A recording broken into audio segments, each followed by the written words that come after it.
Now, seven-seater cars are quite hard to come by.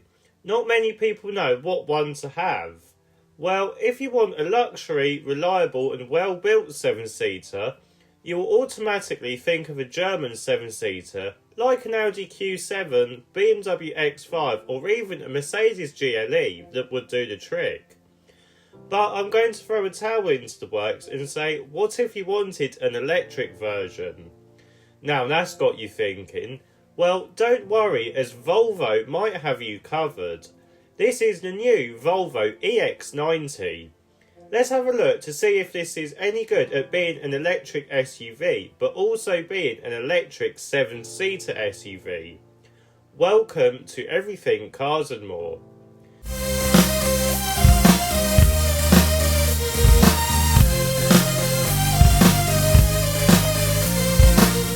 So, starts with the design of the new EX90, and it still looks like a proper Volvo SUV.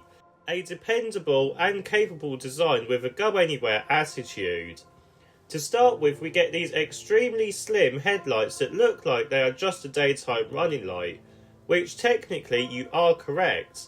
The main headlights are hidden. They are actually hidden behind those four-hammer daytime running lights.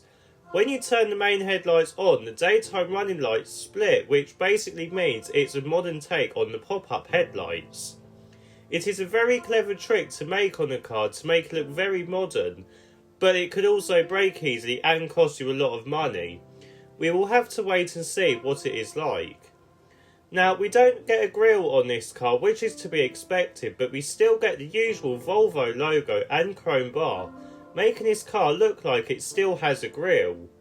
We do get a decently sized air vent though, and some side lights that mimic side vents. Finally, we also get this thing on top of the roof, which makes this car look like a London taxi, but it is actually a LiDAR system for your advanced driving assistance systems. Move around to the side and it looks unmistakably Volvo. To start with, we get this big glass area that lets as much light in as possible. We also get minimal creases along the side and no cladded wheel arches, making the car feel very premium. We even get some pop-out door handles and some cool looking door mirrors that are very futuristic. I also like the wheel designs too, they are very premium. Move around to the back of the EX90 and again it looks a bit like the older XC90 but with a modern twist. To start with, we get these segment tail lights near the rear window reminiscent of older Volvos. We also get a set of slim tail lights similar to the XC60 in design, which I do quite like. I also like this separated panel with the Volvo lettering in it. It makes it look modern and futuristic. The lower bumper design is minimalistic but modern looking. You also don't get any fake exhaust, which is nice too. Right, let's have a look to see what battery and motor options you can have with the new Volvo EX90. So, the Volvo EX90 is available with three powertrain options. The first option is called single motor, and this uses a 92 kWh battery pack and an electric motor mounted on the back, giving this car rear-wheel drive. This gives the car 330 brake horsepower and it can do 0 to 62 in just 6.8 seconds. Electric only range is at 350 miles, which is quite good for this size of car. The next version is the twin motor option, and this uses a bigger 106 kWh battery pack and a dual motor setup powering all four wheels, giving this car four-wheel drive and 453 brake horsepower. This also increases the range to 383 miles, which is also very good, and the 0 to 62 time is also slightly quicker at 5.5 seconds, which isn't too bad. The final version is the twin motor performance version, and this uses the same 106 kWh battery pack, but this time the power has been increased to 675 brake horsepower. That's over 200 brake horsepower increase. This reduces the 0 to 62 time down to a blistering 4.2 seconds, and for this size of car it is very quick. The range is slightly reduced now to 376 miles, but that isn't too bad still. Every EX90 uses the newer 800-volt architecture system, which means the EX90 can charge up to 350 kilowatts, which is very quick. If you are looking at a 2025 model though, the charging speeds are slightly lower at 250 kilowatts, and this is because the early ones are based on the 400-volt architecture, so bear that in mind. The price of the new EX90 starts at £73,160, which isn't too bad for what you are getting. Right, let's have a look to see what the interior is like. So, climbing inside the new EX90, we get a really nice and modern interior design. To start with, we get a lot of lovely wood materials on the dash, on the door cards and the centre console. This gives it a really expensive feel. You also get this air vent bar, which makes the car feel much wider than it is too, even though it is pretty wide. There is also a lot of chrome elements on the Bowers & Wilkins speakers and glass elements on the volume knob, which again I do really like. The infotainment system is also good, and it is like what we have seen in the XC90 facelift, only in this car it suits the interior much better, as it was designed for a bigger screen. It works in the same way as the other ones because of its Android Automotive software, and this means it's very easy to use and navigate. What is good though is that it will be receiving a big software update in the next few months for the next generation infotainment system, and this will make it even easier to use.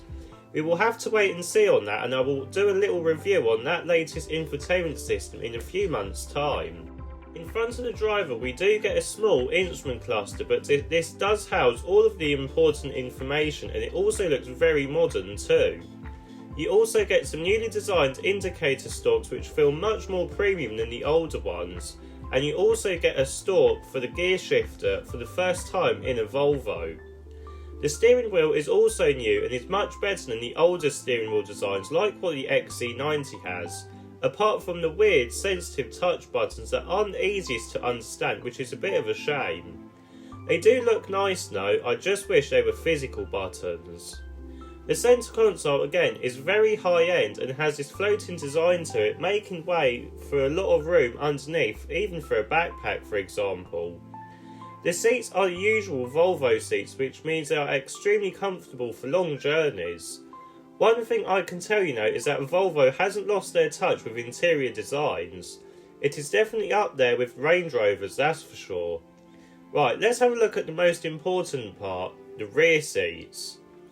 So, climbing into the middle row of the EX90, and just like the XC90, there is plenty of space and premium luxurious materials. To start with, we get plenty of legroom and headroom, as well as some nice wood finishing. You also get a flat floor, so sitting 3 people in the back is quite easy. You also have your own air vents, climate control system, as well as plenty of storage and an armrest too, and even heated seats on the higher end models. The seats also recline and slide forward to make it easier so you can get in a proper comfy seating position. Right, let's check to see what the third row seats are like. So, climbing into the rear of the third row, and like most other 7-seater cars, legroom is just about okay, and so is headroom, although you wouldn't want to do a long journey in there. You do get some storage now and some USB-C ports, but really though, these seats are more for children, which is exactly what this car is for. Right, let's have a look to see what the boot space on the EX90 is like.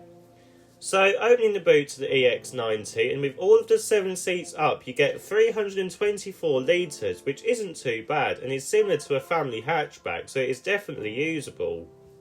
Folding the third row down though, this does increase to 660 litres, which again is quite good for this size of car. But folding all the rear seats down, and you get a huge 1,915 litres, which is excellent. What I do also like though is that the boot opening is quite low, and there is more than enough storage areas. For example, you have a huge area underneath the false floor. Perfect for a family then. You even get a front boot which is 46 litres in size, which means you can hide your charging cables easy, and again a few more luggage items. So in summary then, what do I think of the new Volvo EX90? Well, there isn't really that many electric 7-seater SUVs that fit into the same category as the EX90. I mean, you have the Mercedes EQS SUV, Kia EV9, Hyundai Ioniq 9, and possibly the Peugeot E5008 at the push, but that is it. There will be a Range Rover EV coming this next year or so we will have to wait to see what that's like. So really then, where does the EX90 fit in? Well, out of those cars, I believe the EX90 is one of the best electric 7-seater SUVs you can currently buy.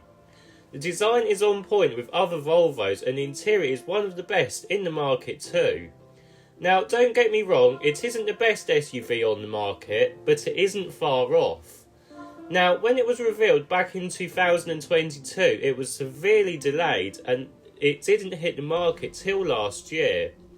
To be honest, I did have my doubts if the technology would have lasted that long from the reveal to the release, but Volvo has really pulled it off.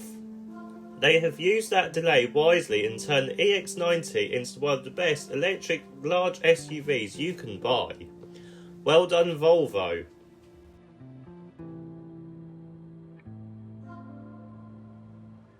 So, what do you think of this car then? Leave a comment below, and whilst you're at it, don't forget to give a like and subscribe to Everything Cars and More. I'll see you in the next video.